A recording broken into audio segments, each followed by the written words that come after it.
Алексей, топ-3 вопросов, которые задают заказчики, приходя к нам в команду. Работают ли у нас руководители проектов в связке с нашими дизайнерами? Обязательно. По-другому реализовать невозможно.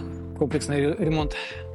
Как вообще в целом заказчик может контролировать финансовую составляющую всего ремонта? Финансовую составляющую в нашем случае через приложение 101. Ну и финальный, как вообще заказчик может контролировать ход работ на своем объекте? Обязательно только через фото, видео, отчеты еженедельные.